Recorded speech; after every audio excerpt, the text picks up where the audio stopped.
Start किया था thermodynamics. Thermodynamics में हमने पहला पॉइंट खत्म किया है बेसिक टर्म्स। उसमें system, surrounding, types of system, processes कितने होते हैं, उसका मतलब डेरिवेशन, ये सब हमने देखा है। नेक्स्ट पॉइंट अपना है work done in irreversible process. चलिए, इरिवर्सिबल प्रोसेस क्या होती है। मान लो मैंने ये आयरन बॉल लिया और इसको मैंने हीट किया बर्नर के साथ, और मान लो इसका 50 डिग्री सेल्सियस कुछ तो टेम्परेचर हो गया, और दूसरा आयरन बॉल मैंने ऐसे इसको चिपका के रख दिया, iron ball A, iron ball B. तो बताइए नेचर का रूल क्या है, heat always transfer from hot body to cold body. अपने आप होगा, आप समझ रहे हैं ना, मतलब अपने आप होगा, नेचुरली होगा। ऐसा नहीं है कि आपको मतलब यहाँ से कुछ अलग प्रॉपर प्रेशर, वॉल्यूम, टेम्परेचर कुछ तो चेंज करना पड़ेगा, ये अपने आप होगा, मतलब इससे हीट यहाँ पे ट्रांसफर होगा, बस यही कॉन्सेप्ट है। तो ये है यूनिडायरेक्शनल या वन डायरेक्शनल प्रोसेस है, वन डायरेक्शनल, और इसी को ही बोलते हैं इरिवर्सिबल प्रोसेस। बस इरिवर्सिबल याद रखिए, इरिवर्सिबल का मतलब होता है एक ही डायरेक्शन में। चलिए, उसके लिए अभी हम, हाँ ये बहुत ही इंपॉर्टेंट है, 2 मार्क्स के लिए आपको क्वेश्चन आएगा। Derive the expression for work done, CBSE, state board किसी में भी आ सकता है। Derive the expression for work done in isothermal irreversible process. एक वर्ड में भूल गया यहाँ पे, वर्क डन इन आइसोथर्मल, ये बहुत ही important, isothermal irreversible process. Derivation है थोड़ा, मतलब कैलकुलेशन इतना नहीं है, बस याद रखिए। चलिए, आइसोथर्मल का मतलब क्या होता है, जहां पे टेम्परेचर कांस्टेंट होगा through out the system. Isothermal मतलब, पिछला लेक्चर अगर किसी ने नहीं किया है तो आप जाके देखिए। आइसोथर्मल मतलब सेम टेम्परेचर पे प्रोसेस कैरी आउट हो रहा है, मतलब डेल्टा टी इक्वल टू 0। चलिए, ये रिवर्सिबल मतलब यूनिडायरेक्शन। तो एक काम करते हैं, हम यहाँ पे एक सिलेंडर लेते हैं, आपको ये ड्रॉ करना है एग्जाम में भी। ये है सिलेंडर, इसमें मैंने पिस्टन को ऐड किया, ऐसे अटैच किया, फिट किया पिस्टन से।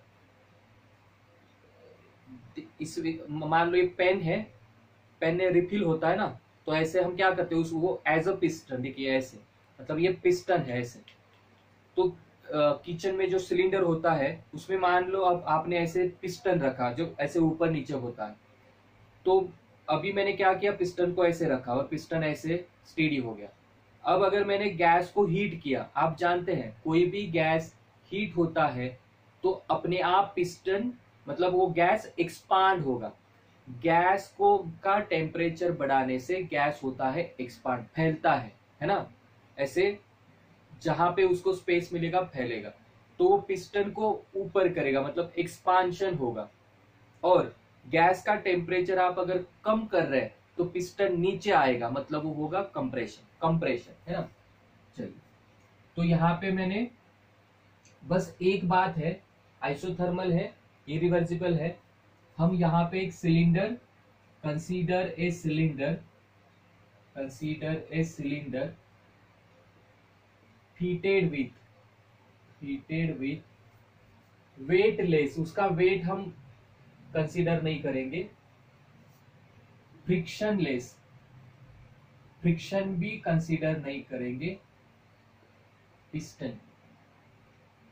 Consider a cylinder heated with weightless, इसका वेट हम कंसीडर नहीं करेंगे।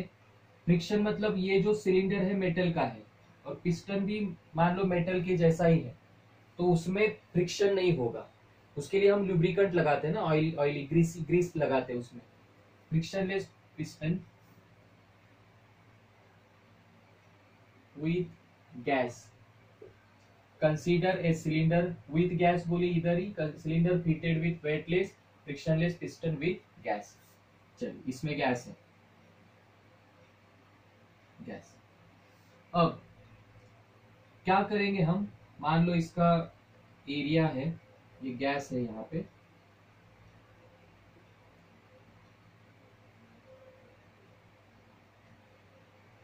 ए, लेट ए मतलब है क्रॉस सेक्शनल एरिया, एरिया, बाद में लिखो, पहले सुनो, है ना, पॉज करके लिख सकते हो आप। क्रॉस सेक्शनल एरिया का मतलब क्या है, देखो ये ये सिलिंड्रिकल है। क्रॉस मतलब अगर इसको ऐसे काटोगे और ऐसे पीस निकालोगे तो कैसे दिखेगा, सर्कल, सर्कल दिखेगा ना। क्रॉस मतलब उसको क्या करना है, काटना है, ऐसे काट के लेना है ना। तो क्या मिलेगा मुझे, सर्कल। तो सर्कल का कितना होता है, पाई आर स्क्वायर। वैसे अगर रेक्टेंगल होता तो वैसे ना, स्क्वायर होता तो लेंथ स्क्वायर। तो मान लो इसका एरिया कुछ तो है।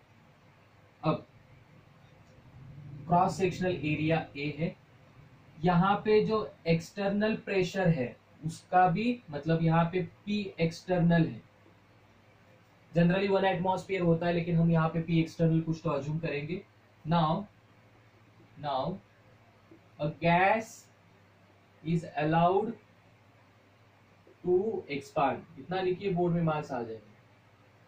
Allowed to expand. अब एक्सपांड अगर होगा, अभी भी मैंने बताया था, कोई भी गैस को आप हीट करते हैं तो वो क्या होता है, एक्सपांड होता है। एक्सपांड करने के बाद क्या होगा, आप ही बताइए। चलिए यहाँ पे पी एक्सटर्नल है, तो ये पिस्टन ऊपर की तरफ जाएगा। एक्सपांशन में क्या होता है, पिस्टन ऐसे, क्योंकि ये वेटलेस है, फ्रिक्शनलेस है, ऐसे ऊपर ऊपर जाएगा। मतलब मान लो यहां तक वो पिस्टन चला गया, समझ रहे ना, यहां तक ऐसे पिस्टन चला गया और इस पे है पी एक्सटर्नल। और पिस्टन रुकेगा, कब रुकेगा, गैस का इंटरनल प्रेशर है इक्वल टू एक्सटर्नल प्रेशर हो गया तो इक्विलिब्रियम में आ जाएगा। मतलब गैस ऐसे चला जाएगा और ये प्रेशर भी अपोज कर रहा है ना, ये अपोज कर रहा है, ये जा रहा है, अपोज कर रहा है, ड्राइविंग फोर्स, इसे बोलते हैं गैस का ड्राइविंग फोर्स। ड्राइविंग फोर्स, तो ये ड्राइविंग फोर्स है, ये अपोजिंग फोर्स है। एक्सटर्नल प्रेशर अपोजिंग फोर्स है, ड्राइविंग अपोजिंग। तो ऐसे ड्राइविंग फोर्स आएगा, अपोज कर रहा है और एक जगह पे जाके थर्मोडायनेमिक इक्विलिब्रियम होगा। थर्मोडायनेमिक इक्विलिब्रियम क्या है, जहां पे कोई भी मतलब गैस का प्रेशर, गैस का वॉल्यूम कुछ भी चेंज नहीं होता। टेम्परेचर तो हमने ऑलरेडी कांस्टेंट रखा है। तो पहले मान लो यहां पे था वॉल्यूम V1, ले ए हो गया, V1 equal to initial volume of a gas, initial volume of gas, and V2 equal to final, जहां पे वो रुका piston, final volume of a gas. मतलब ये गैस है, यहाँ पे लिखते हैं गैस। चलिए, तो ये पूरा जो है वो V2 है। देखिए ये है initial volume of a gas, जब पिस्टन ऊपर चला गया गैस को एक्सपांड करने के बाद, तो ये बन गया V2। ऑफ कोर्स V2 ज्यादा होना चाहिए V1 से, क्योंकि गैस एक्सपांड हो रहा है। अब बताइए कुछ तो इसमें क्या हुआ, डिस्प्लेसमेंट हुआ। डी मतलब displacement of a piston, displacement of piston. हम निकालेंगे कि कितना एक्सपांड किया है। तो अब मुझे बताइए, ये स्क्वायर नहीं है, मतलब ये 2D है। 3D में ऐसे सिलेंडर होगा ना, ऐसे, तो ये पिस्टन ऐसे मतलब सर्कुलर है, ऐसे ऊपर ऊपर ऊपर जा रहा है। तो area, cross sectional area, area area area D D D, area into D, area into D, ऐसे है। समझ में आ रहा है, नहीं आ रहा है। देखिए मैंने ये आपको पेन दिख रहा है, मार्कर, इसमें मैंने पानी ऐड कर दिया, पानी ऊपर ऊपर आ रहा है। तो आपको क्या लग रहा है, ऐसे स्ट्रेट लाइन आ रहा है, मतलब ऐसे सिर्फ एक लाइन आ रहा है क्या, नहीं, ऐसे सर्कल, एक सर्कल, दूसरा सर्कल, तीसरा, ऐसे जा रहा है। मतलब सिलेंडर में गैस है, area into D, area into D, area into D, और रुकेगा। मतलब इसमें जो पूरा है, ये जो डिस्प्लेसमेंट इंटू एरिया ये है, ये होगा आपका क्या। चलिए वर्क वर्क पहले समझते हैं क्या। तो इसको अभी पॉज करिए और यहां तक लिखिए, ये तो थियोरेटिकल हो गया। चलिए अब बात करते हैं इसमें क्या हुआ, बताइए। डिस्प्लेसमेंट हुआ, किसने किया, गैस ने किया, मतलब कुछ तो वर्क डन हुआ। वर्क डन का मतलब क्या होता है, force into displacement. Work done कितना होता है, वर्क डन का फॉर्मूला क्या है, फोर्स इंटू डिस्प्लेसमेंट। अब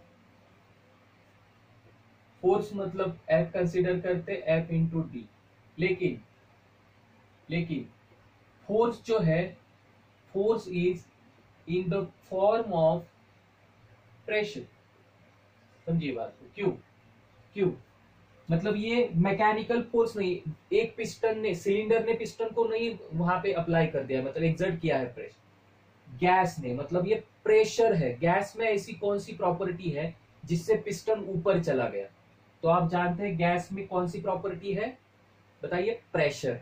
तो प्रेशर और फोर्स का रिलेशन क्या है? Pressure is equal to force, ये भी फिजिक्स में पढ़ा होगा आपने, divided by cross sectional area, force upon area, मतलब P is equal to force upon area, therefore force is equal to P into area, area multiply होगा, ठीक है। तो फोर्स का ये जो P इंटू ये यहाँ पे रखिए, देयरफॉर वर्क डन W में यहाँ पे लिख रहा हूं, which is equal to force into, force क्या है, pressure into area into displacement. अब एरिया इंटू डिस्प्लेसमेंट क्या है? अभी जो मैंने बताया, एक सर्कल दूसरा सर्कल ऐसे ऊपर गया, मतलब ये एरिया और इंटू डिस्प्लेसमेंट, मतलब ये इतना, बस इतना, एरिया इंटू डिस्प्लेसमेंट, मतलब ये अमाउंट, देखिए ये अमाउंट क्या है, ये तो हमारा क्या है, यहां से यहां तक V2 था और यहां से यहां तक V1 था, तो ये क्या है, जो गैस का वॉल्यूम बढ़ा है वो है, मतलब जो इंक्रीज हुआ, मतलब क्या हुआ, V2 माइनस V1, देखो V2 माइनस V1 को हटा देंगे तो ये आएगा, but A into D is equal to change in volume, change in volume, और चेंज को बोलते हैं डेल्टा, वॉल्यूम को बोलते हैं V। और कहां तक रुका पिस्टन, जहां पे एक्सटर्नल गैस का प्रेशर, सॉरी इंटरनल गैस का प्रेशर एक्सटर्नल इतना हुआ, तो एक्सटर्नल प्रेशर के अपोजिट हो रहा है ना, पी एक्सटर्नल ऐसा है, उसके अपोज, पी एक्सटर्नल जो एटमॉस्फेरिक प्रेशर हमेशा ग्रेविटी की तरह ऐसे होता है, तो उसके अपोजिट जा रहा है, अपोजिट जा रहा है, इसका मतलब P internal gas pressure is equal to minus P external, उसके अपोजिट जा रहा है। तो हम एक काम करेंगे, डायरेक्टली यहाँ पे हम लिखेंगे देयरफॉर W वर्क डन, किसमें, ये जाके ऐसे ही गया, रुका है, पिस्टन वापिस आया है क्या, नहीं, इसका मतलब ये है irreversible, IRR, irreversible is equal to minus P external into delta V। ये 2 मार्क्स के लिए डेरिवेशन आपको आ जाए, इजी हो गया। देखिए, मतलब पहले आप स्टेटमेंट लिखो, let us consider a cylinder with a gas which is fitted with a frictionless weightless piston, बस, है ना, और एरिया भी लिखो, ये नेमिंग से आप जो डिनोट कर रहे हैं उस पे ही स्टेटमेंट बना दीजिए। फिर हमने कंसीडर किया work done is equal to force into displacement, force F into displacement D, लेकिन ये फोर्स है, मैकेनिकल नहीं है। मैकेनिकल मतलब एक चीज दूसरे पे अप्लाई करे, ऐसा नहीं। फोर्स मतलब प्रेशर, मतलब एयर अप्लाई, गैस अप्लाई कर रहा है, मतलब ये है किसकी प्रॉपर्टी, गैस की प्रॉपर्टी, कौन सी, फोर्स वाली, प्रेशर। तो फोर्स और प्रेशर का रिलेशन क्या होता है, pressure is equal to force upon area. तो प्रेशर को अगर P, force F, area A, मुझे निकालना है force, force is equal to pressure, ये इंटू एरिया, ये वैल्यू यहाँ पे रखी है, pressure into area into displacement. अब एरिया इंटू डिस्प्लेसमेंट क्या है, यहाँ पे थोड़ा दिक्कत हो सकता है। एरिया, देखिए ये एरिया है पूरा सिलिंड्रिकल, ऐसा सर्कुलर एरिया, एरिया एरिया जा रहा है, तो एरिया इंटू डी ये क्या है, बस ये, तो ये है बढ़ा हुआ वॉल्यूम, मतलब चेंज इन वॉल्यूम, मतलब V2 माइनस V1 को हटा दीजिए, आपको मिलेगा डेल्टा V, तो ये आ गया देयरफॉर। और ये जो इंटरनल गैस का प्रेशर है वो तो एक्सटर्नल के अपोजिट जा रहा है, अपोजिंग फोर्स है, मतलब ये माइनस लीजिए, और P एक्सटर्नल डेल्टा V। तो निगेटिव साइन क्या इंडिकेट कर रहा है आपको, negative sign indicates that, sign convention बताया था ना, work is done by the system, बस ये याद है ना। तो ये होगा V2 और V1 का रिलेशन। पॉज करिए और यहाँ पे और एक बात बताना चाह रहा हूं मैं, मतलब आगे आप लास्ट में लिखोगे ड्यूरिंग एक्सपांशन क्या हो रहा है, V2 is greater than V1, expansion में क्या हो रहा है, V2 is greater than V1, therefore W is equal to negative, है ना। अब कंप्रेशन में क्या होगा, ये साइन करना चाहिए इसका। कंप्रेशन में क्या होगा, कंप्रेशन में क्या होगा, आप गैस का टेम्परेचर कम करोगे, पिस्टन नीचे आएगा, मतलब ये V1 है तो V2 V1 ज्यादा होगा, मतलब V2 इज लेस देन, देखिए greater less than V1, therefore W is equal to आएगा पॉजिटिव, पॉजिटिव।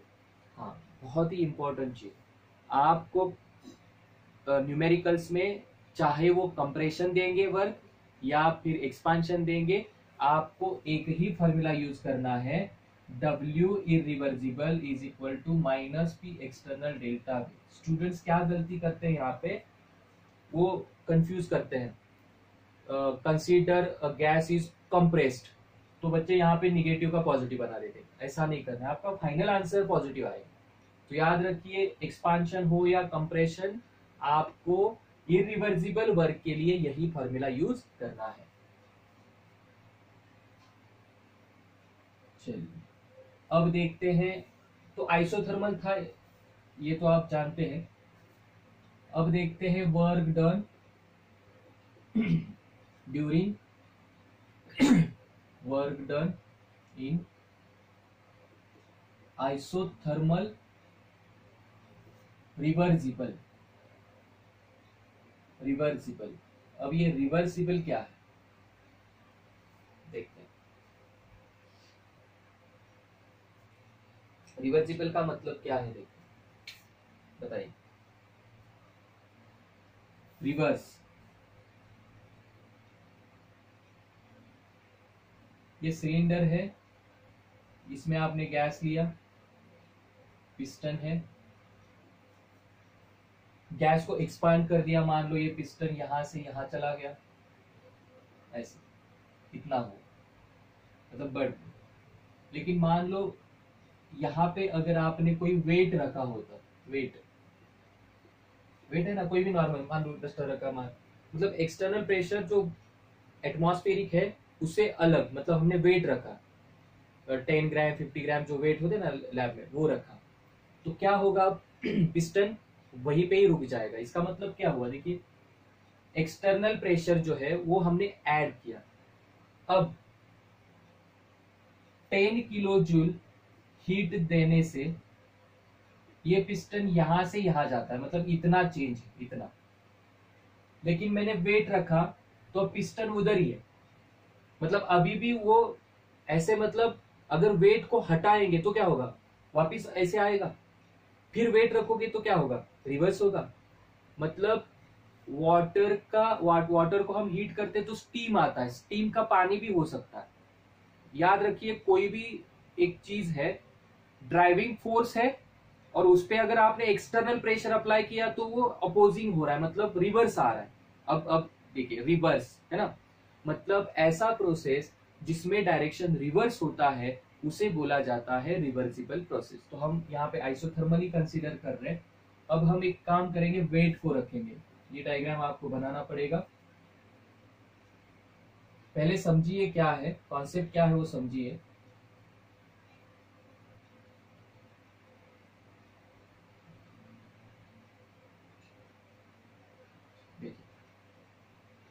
मान लो मैंने यहाँ पे n मोल गैस लिया, n मोल। अब n मोल क्यों, n मोल गैस, क्योंकि नंबर ऑफ मोल्स यहाँ पे चेंज होंगे क्या, देखते हैं क्या हो रहा है। पहले पिस्टन लिया मैंने, सेम आपको यहाँ पे स्टेटमेंट ऐड करना है, कंसीडर, वहां का ही statement, consider a cylinder containing n moles of a gas fitted with weightless and frictionless piston. Consider a cylinder having n moles of a gas fitted with weightless and frictionless piston। ठीक है, अब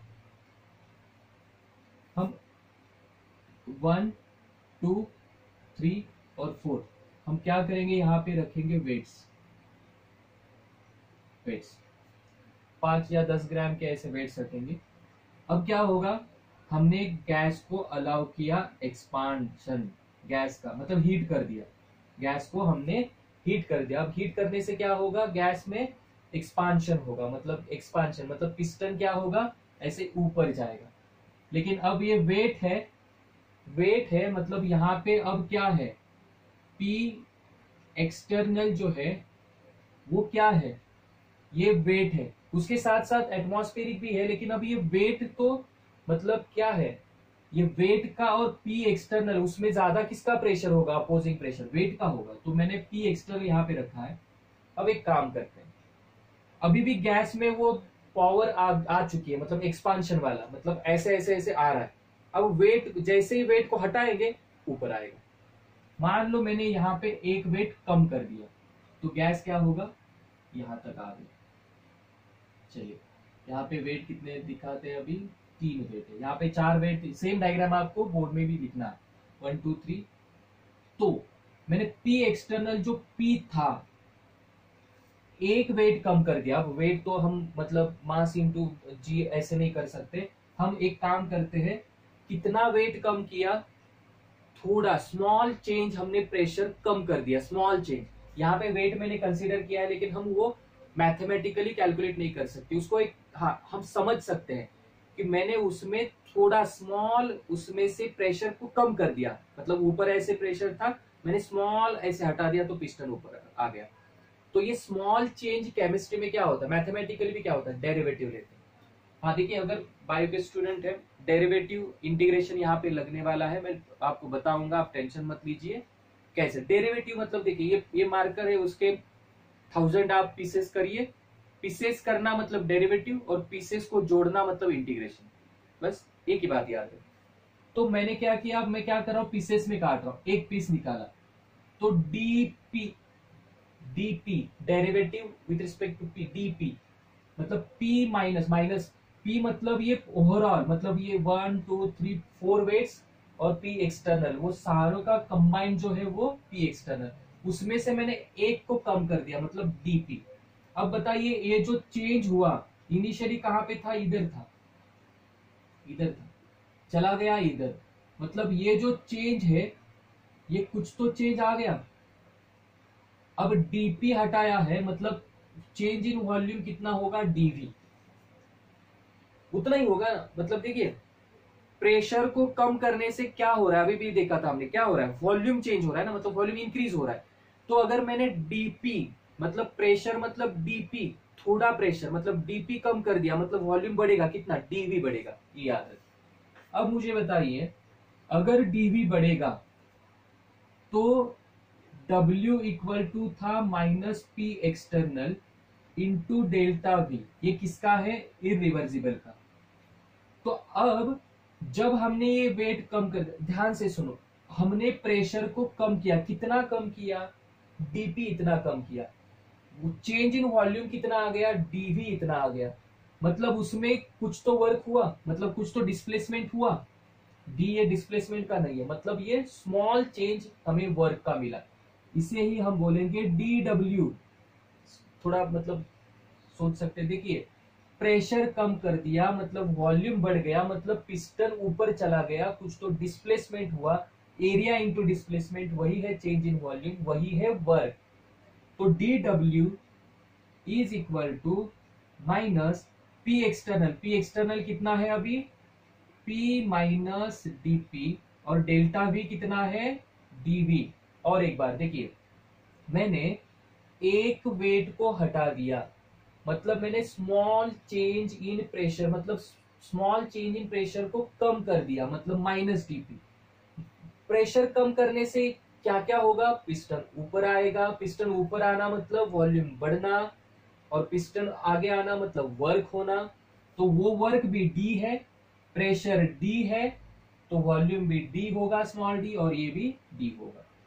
चलिए, तो ये minus P into dV, minus P into dV, minus minus plus dP into dV, plus dP into dV. अब ये जो product है dP into dV is very small, क्योंकि small small into small small ही होगा ना, 0.1 है ना, इतना भी हम कंसीडर नहीं कर सकते वो पिस्टन के रिलेटेड, क्योंकि ये मैक्रो है। dp into dv is very small, therefore neglected, therefore बचा क्या बताइए, dw इज इक्वल टू, ये निगलेक्ट करिए, बचा माइनस पी डी वी। समझ में आ रहा है, यहां तक आ रहा है, D W is equal to minus P D V. अब हाँ, अब बायो के स्टूडेंट थोड़ा गौर करिए, क्यों, क्योंकि यहाँ पे थोड़ा मैथ्स अभी लगने वाला है। तो एक काम करते हैं, डायग्राम को, हाँ ये क्यों बनाया था मैंने, और एक बार हटाओगे तो और मतलब और ऊपर जाएगा, ऐसे यहाँ पे था, दो वेट रहेंगे और डीवी मिलेगा, डीवी मिलेगा, डीवी मिलेगा और डी डब्ल्यू मिलेगा, इसमें फिर P माइनस डी पी होगा, ये P कौन सा होगा, ये वाला, और कम होगा और कम होगा, मतलब मुझे इसमें D W D W D W मिलेंगे ना। वो पिस्टन ऐसे रुकते, reversible reversible reversible irreversible reversible reversible, तो ऐसे डी डब्ल्यू अभी भी मैंने बताया था, मार्क करके पीसेस करो, डेरिवेटिव लिया, पीसेस को जोड़ो, देखो ये पीसेस किए ना हमने, डी डब्ल्यू डेरिवेटिव लिया, डी डब्ल्यू। अब हम उसको जोड़ेंगे, ये सारों को जोड़ें, जोड़ना मतलब इंटीग्रेशन, डरिए नहीं, जोड़ना मतलब इंटीग्रेशन डी डब्ल्यू, बस इतना लिखना है। आराम से सुनो, पॉज करके रिवाइंड करके फिर सुनो, लेकिन ये बहुत ही इंपॉर्टेंट है, 3 मार्क्स के लिए डेरिवेशन आता है। तो अब हम इंटीग्रेशन, ये साइन है इंटीग्रेशन का, मतलब जोड़ना, इकट्ठा करना, डी डब्ल्यू ऐसे सारे हम, तो ये क्या करेंगे, हम इंटीग्रेशन करेंगे, integration of D W is equal to minus P into D V, और यहाँ पे इंटीग्रेशन होगा किसका बताइए, इसका, पहले वॉल्यूम V1 था, कुछ तो dv हो गया, और एक फाइनल स्टेप आएगा जहां पे वॉल्यूम कितना होगा, जानते हैं आप, V2 होगा, एक्सपांशन में V2 बड़ा होगा, तो यहाँ पे V1 से लेके V2 तक, लेकिन यहाँ पे तो P है। अब यहाँ पे थोड़ा स्टूडेंट मतलब कंफ्यूज हो जाते हैं, क्योंकि कुछ याद नहीं आता इससे आगे। तो P क्या है, P तो यहाँ पे तो मैंने n मोल लिया है, प्रेशर तो बाहर का है, अंदर के गैस का कुछ है ही नहीं। तो एक काम करते हैं, कहां तक रुकेगा पिस्टन जाके, ऐसे जाके कहां तक रुकेगा, जहां तक V2 आएगा और एक्सटर्नल और इंटरनल सेम होगा, मतलब वहां पे क्या होगा, इंटरनल गैस का प्रेशर ही अप्लाई होगा। तो बताइए गैस का प्रेशर का फॉर्मूला क्या है, तो हम जानते हैं PV is equal to nRT, ये है आइडियल गैस इक्वेशन, आइडियल पढ़ा है, आइडियल गैस इक्वेशन। तो P की जगह पे क्या रखोगे, nRT अपॉन V, कोई जल्दबाज नहीं, देखिए आराम से देखिए, P एक्सटर्नल मुझे कुछ पता नहीं है, तो मैंने इसको कन्वर्ट किया इंटरनल में, और कोई भी इंटरनल प्रेशर जो होता है, लेकिन मुझे चेंज है वॉल्यूम का, तो मुझे P किस में चाहिए, वॉल्यूम में, समझ में आ रहा है। तो PV is equal to nRT, P is equal to n मुझे पता है, R तो कांस्टेंट है, टेम्परेचर भी कांस्टेंट है, समझ में आ रहा है, तो ये भी बताइए। तो यहाँ पे क्या होगा, integration of dw which is equal to integration of V1 to V2 minus nRT upon V dV। चलिए इसको हटा देते हैं। अब यहां पे याद रखिए, कुछ मैथ्स के फॉर्मूलाज दे रहा हूं, फॉर्मूला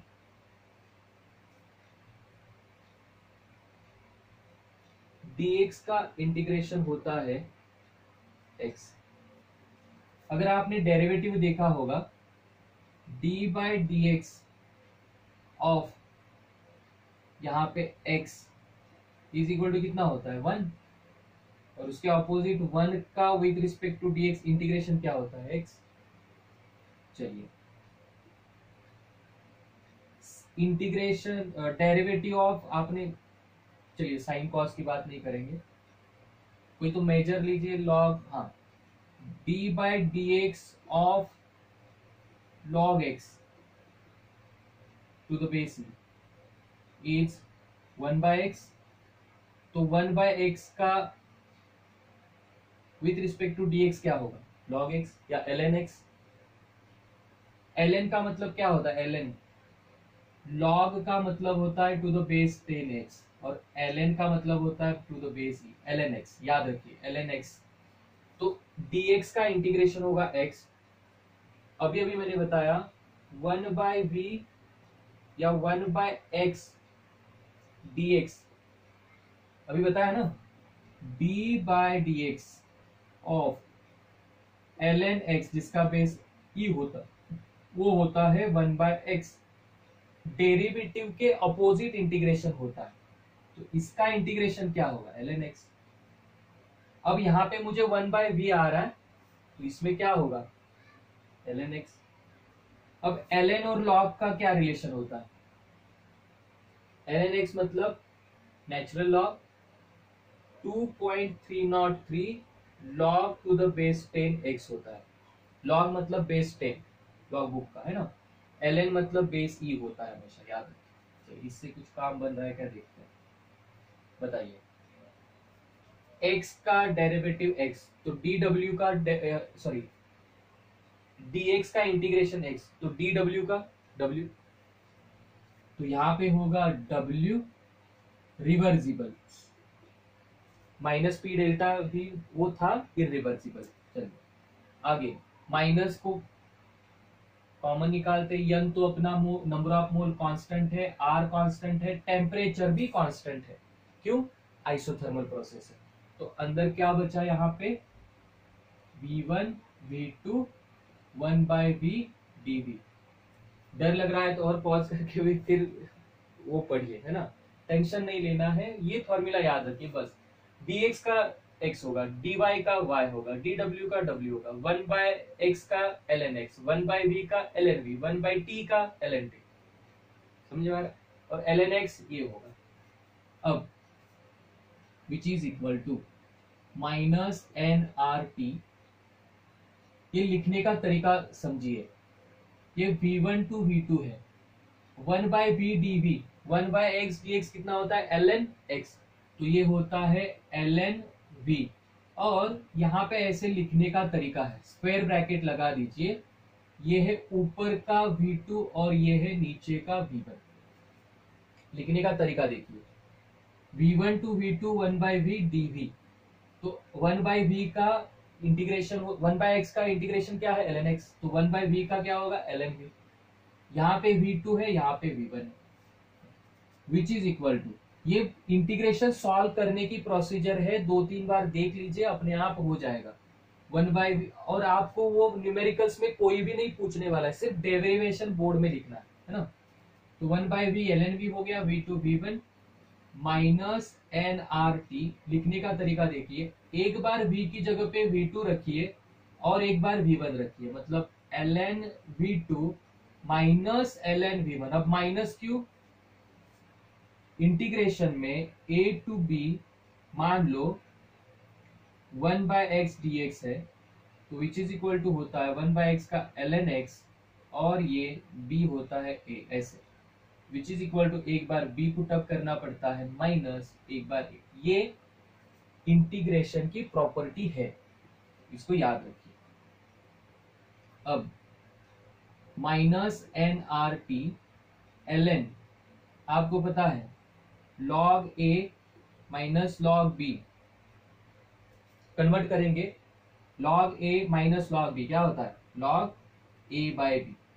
चलिए यहाँ पे भी लिख देता हूँ यार, ln a minus ln b is equal to ln a/b, note करो, आप इसको समझिए, बाद में लिखिए ना पॉज करके। चलिए बताइए, ln क्या होगा, v2/v1 which is equal to minus nRT। अब ln का लॉग करेंगे तो क्या होगा, ln का लॉग करते हैं तो किससे मल्टीप्लाई करते हैं, 2.303।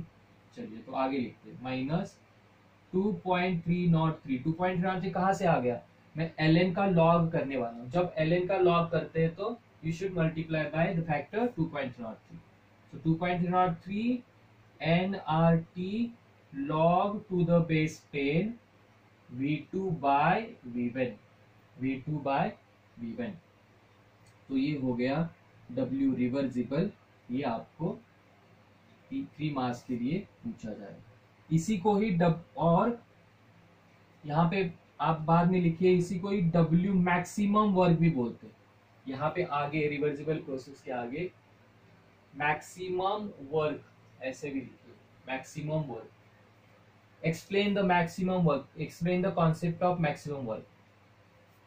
ज्यादा डर तो नहीं लग रहा है ना? देखिए आप प्रैक्टिस करिए, हो जाएगा। कुछ और मतलब इसमें कुछ स्टेप नहीं समझ में आ रहा है, मैसेज करिए, बता देंगे sir.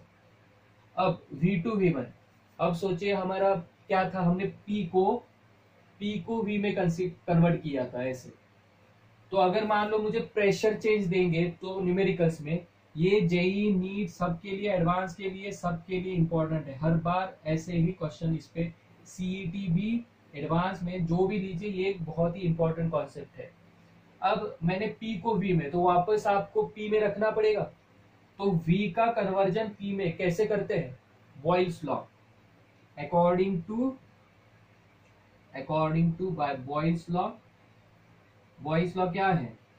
Pressure is inversely proportional to volume, मतलब pressure into volume is equal to constant, मतलब P1 V1 equal to P2 V2। Boils law क्या है? P1 V1 is equal to P2 V2। बताइए, एट कांस्टेंट टेम्परेचर ये P1 V1 is equal P2 V2। मुझे चाहिए V2 by V1, therefore V2 divided by V1। देखो V2 ये V1, तो P2 इसमें जाएगा, मतलब क्या होगा, वो V1 वहां जाएगा तो P2 यहाँ आएगा, P1 by P2। Therefore W max या रिवर्सिबल वर्क -2, इसको याद रखिए, -2.03 nRT log to the base 10 P1 by P2। ये आपको याद रखना है। क्यों? क्योंकि आप अगर एंट्रेंस में आ रहा है तो ये थोड़ी मतलब मुमकिन है कि आप वापिस जाइए डेरिवेशन से लगाए, नहीं।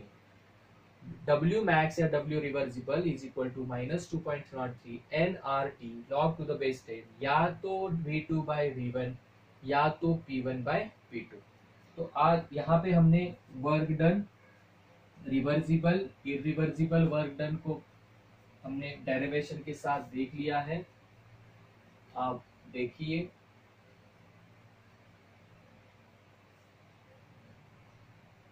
अब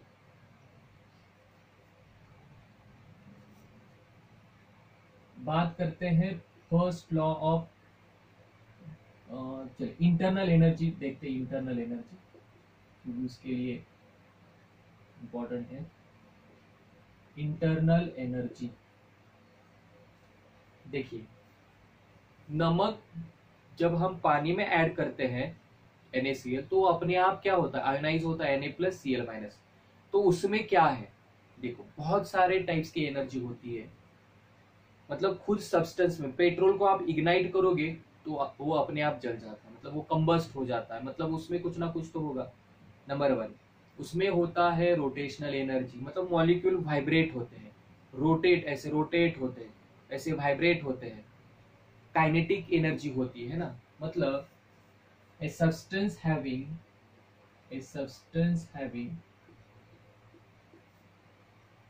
various types of energy like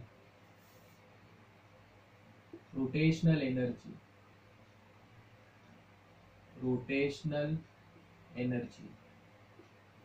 vibrational energy। बस डेफिनेशन के लिए याद रखिए, काइनेटिक पोटेंशियल एनर्जी उसमें होता है, पोटेंशियल एनर्जी और kinetic energy. A substance having various types of energies like rotational, vibrational, potential, kinetic, combinedly called as internal energy। बस internal energy, and which is denoted by U और E। अब बहुत सारे book में U है, बहुत सारे बुक में E है, हम U के साथ चलेंगे ना, मतलब U। जनरली ई जेई मेंस और मतलब इंजीनियरिंग एंट्रेंस में ई ज्यादातर यूज होता है, मेडिकल एंट्रेंस में यू और बोर्ड में यू होता है, तो यू के साथ हम चलेंगे। याद रखिए ई भी इंटरनल एनर्जी का ही सिंबल है। तो ए सब्सटेंस हैविंग, पॉज करिए, डेफिनेशन लिखिए, define internal energy, a substance having various types of energies like rotational energy, vibrational energy, potential energy, kinetic energy, ये सारे एनर्जी को कंबाइन करोगे तो आपको मिलेगा इंटरनल एनर्जी। ठीक है, तो इससे इंटरनल एनर्जी से एक आता है जिसका नाम है first law of thermodynamics.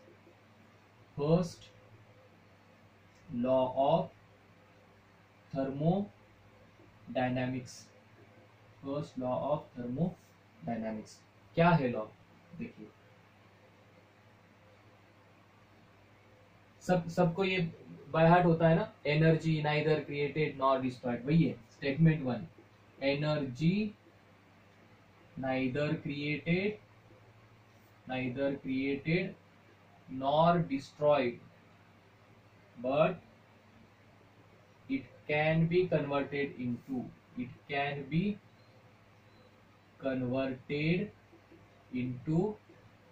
one form to another form। का मतलब क्या है? फैन चल रहा है, मैकेनिकल एनर्जी है, रेडियो बज रहा है, साउंड एनर्जी है, कहाँ से आया सब?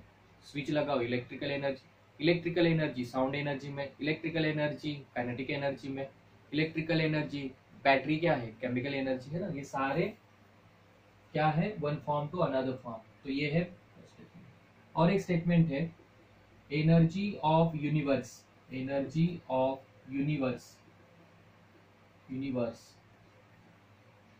Always remains constant. इसका मतलब क्या है? वो जो टी में से मैटर हीट चला गया था, फिर उसमें जो मतलब लिक्विड ये वो है उसका फिर क्लाउड बनेगा, मतलब है ना, वो साइकिल है। मतलब ये यूनिवर्स के अंदर ही सब आ रहा, मतलब पूरा यूनिवर्स का जो एनर्जी है वो ऑलवेज रिमेन्स कांस्टेंट। ये दो स्टेटमेंट याद रखिए। और मैथमेटिकल एक्सप्रेशन फर्स्ट लॉ कैसे बताते हैं? Delta internal energy is equal to mathematically internal energy is equal to heat plus work. Bike है, बाइक में पेट्रोल ऐड किया, मतलब पेट्रोल है इंटरनल एनर्जी। स्टार्ट किया आपने बाइक कुछ तो चला, मतलब वर्क हुआ, और उसके जो पिस्टन में से या कोई भी पार्ट से उसमें फ्रिक्शन हुआ, मतलब हीट। क्या 1 लीटर पेट्रोल 100 किलोमीटर देता है? नहीं, एडवर्टाइजमेंट है, वो भूल जाइए। कार्नोट साइकिल एक कॉन्सेप्ट है, उसमें याद रखिए कोई भी ऐसा मशीन अभी तक नहीं है बना जो 100% इनपुट और आउटपुट देगा। मतलब 1 लीटर पेट्रोल कभी भी 100 किलोमीटर बाइक या कार नहीं चला सकता। तो क्या किया पेट्रोल ने? क्या किया? पेट्रोल मतलब इंटरनल एनर्जी, बहुत बढ़िया एग्जाम्पल है। पेट्रोल मतलब इंटरनल एनर्जी, उसने किया, बाइक को चलाया, मैकेनिकल मोशन मतलब वर्क, और यहाँ पे कुछ तो हीट सराउंडिंग में चला गया, मतलब हीट। तो internal energy final minus initial मतलब delta U is equal to heat मतलब क्यू प्लस डब्ल्यू वर्क। ये है first law of thermodynamics, CET के लिए, बोर्ड के लिए आपको। तो first law for various processes, ये आपको बोर्ड में पूछा जा चुका है। देखिए 12 या 15 पॉइंट्स है, अभी तक हमने 2-3-4 कंप्लीट किए हैं, बस पॉइंट टू पॉइंट पढ़ते जाइए। वेरियस प्रोसेसेस, चलिए पहला प्रोसेस बताइए, आइसोथर्मल प्रोसेस क्या होता था उसमें? बताइए जल्दी। आइसोथर्मल में डेल्टा टी 0 होता है, और सबसे इंपॉर्टेंट चीज आइसोथर्मल में इंटरनल एनर्जी भी 0 होती है। ये याद रखना पड़ेगा। मतलब आइसोथर्मल प्रोसेस में टेम्परेचर कांस्टेंट होता है और इंटरनल एनर्जी भी, क्योंकि टेम्परेचर ही नहीं बढ़ाओगे तो इंटरनल एनर्जी भी नहीं बढ़ेगा। मतलब ये क्या होगा? डेल्टा यू क्या है? 0। देखो ये डेल्टा यू 0 हो गया, मतलब Q plus W is equal to 0, therefore Q equal to minus W। बस इतना लिखना है। मतलब यहाँ पे जो हीट आप सप्लाई करोगे वही माइनस मतलब सिस्टम से सराउंडिंग है ना, मतलब वही वर्क करेगा, बस लिखना है आप। दूसरा प्रोसेस लीजिए आइसोकोरिक। बताइए इसलिए बेसिक टर्म में सब किया मैंने। आइसोकोरिक मतलब डेल्टा वी इक्वल टू 0 और डब्ल्यू का फॉर्मूला क्या होता है, minus P external delta we. तो डेल्टा वी अगर 0 है तो डब्ल्यू क्या हुआ, 0, और डब्ल्यू 0 है तो delta U is equal to क्या हुआ, कितना इंपॉर्टेंट है देखिए, delta U is equal to हो गया क्यू। तो आइसोकोरिक मतलब सिर्फ क्यू नहीं है, ध्यान दीजिए यहाँ पे डेल्टा वी इक्वल टू 0 है, मतलब वर्क डन 0 हुआ, मतलब ये 0 हुआ तो delta U equal to Q, लेकिन क्यू एट यहाँ पे सब्स्क्रिप्ट लिखना पड़ेगा, क्यू एट कांस्टेंट वी, याद रखिए। तो ये जो इंटरनल एनर्जी है ये स्टेट फंक्शन है, स्टेट फंक्शन मतलब डिफरेंस पे है, याद रखिए ये स्टेट फंक्शन है। तो क्या क्यू वी, मुझे बताइए हीट क्या था, पाथ फंक्शन था, हीट क्या था, सिर्फ क्यू क्या था, कितना सीईटी जेई में इसमें कितनी बार आ चुका है, पाथ फंक्शन है, हीट क्या है, पाथ फंक्शन, लेकिन क्यू एट कांस्टेंट वी क्या है, देखिए क्यू एट कांस्टेंट वी ये होता है डेल्टा यू। अगर डेल्टा यू स्टेट फंक्शन है तो क्यू एट कांस्टेंट वी भी क्या होगा, स्टेट फंक्शन होगा। ये बहुत ही इंपॉर्टेंट है, ठीक है। नेक्स्ट एडियाबैटिक, या कौन सा, isothermal, isochoric, isobaric, isobaric process. बताइए आइसोबैरिक में क्या होता है, डेल्टा पी इक्वल टू 0, तो इसमें देखिए delta U is equal to Q minus P external delta V. Pressure constant है तो यहाँ पे भी हमने एक्सटर्नल याद करिए, वो सिलेंडर के ऊपर वाला भी कांस्टेंट ही था, बस इतना याद रखिए, delta U is equal to Q minus P delta V, therefore Q is equal to delta U plus P delta V, Q at constant pressure. ये आपको, ठीक है, ये सारे हाफ ऑफ मास के लिए आपको पूछेंगे, state first law of thermodynamics and explain it for various process, ऐसे क्वेश्चन होगा। और ये जेई मेंस में नीट में हमेशा आ चुका है, ये आ चुका है, क्यू एट कांस्टेंट भी डेल्टा यू होता है, और ये क्यू एट कांस्टेंट भी होगा delta U plus P delta we. तो ये भी क्या है, स्टेट फंक्शन है। Adiabatic process, adiabatic process, adiabatic process मतलब क्या बताया था मैंने, Q इज इक्वल टू 0 या delta Q equal to 0, Q 0 है तो delta U is equal to क्या हुआ, W, delta U is equal to work. मतलब एडियाबैटिक प्रोसेस में वर्क कौन करेगा, खुद जो सिस्टम आपने लिया है वही वर्क करेगा। तो आज की क्लास में बस इतना ही, पढ़ते रहेंगे।